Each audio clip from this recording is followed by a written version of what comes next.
চলেন এই বাংলা বাক্যটিকে আমরা ইংলিশে ট্রান্সলেট করি। আমি প্রতিদিন সকালে বন্ধুদের সাথে রেস্টুরেন্টে কফি পান করি। তো এই বড় বাক্যটিকে ইংলিশে ট্রান্সলেট করতে হলে আমাদেরকে প্রথমত এই বাংলা বাক্যটিকে অংশে বিভক্ত করতে হবে। ঠিক এইভাবে। যেমন আমি এটা হচ্ছে একটা অংশ, তারপর প্রতিদিন এটা হচ্ছে আরেকটা অংশ, সকালে আরেকটা অংশ আমরা ধরতে পারি।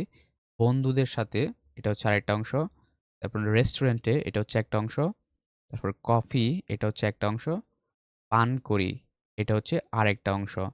তো আমাদের সূত্রটা হচ্ছে বাংলা বাক্যের ১ম অংশ, বাংলা বাক্যের ১ম অংশ কোনটা? ১ম অংশ হচ্ছে আমি।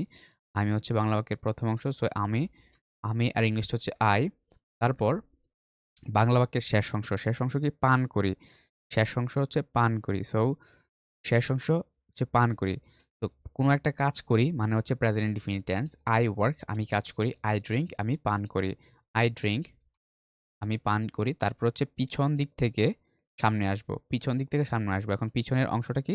পিছন দিক থেকে অংশ বাই অংশ সামনে আসবো। যেমন এখন হচ্ছে কফি। পরের অংশটা হচ্ছে কফি। I drink coffee আমি কফি পান করি রেস্টুরেন্টে। In the restaurant, রেস্টুরেন্টে মানে হচ্ছে in the restaurant, in the restaurant. I drink coffee in the restaurant. আমি রেস্টুরেন্টে কফি পান করি। তারপর বন্ধুদের সাথে এটা হচ্ছে আরেকটা অংশ with কারোর সাথে বোঝাতে চাইলে with friends বন্ধুদের সাথে প্রতিদিন সকালে বা সকালে in the morning, in the morning, in the morning প্রতিদিন মানে হচ্ছে everyday. In the morning everyday আমি প্রতিদিন সকালে বন্ধুদের সাথে কফি পান করি। I drink coffee in the restaurant with friends in the morning every day.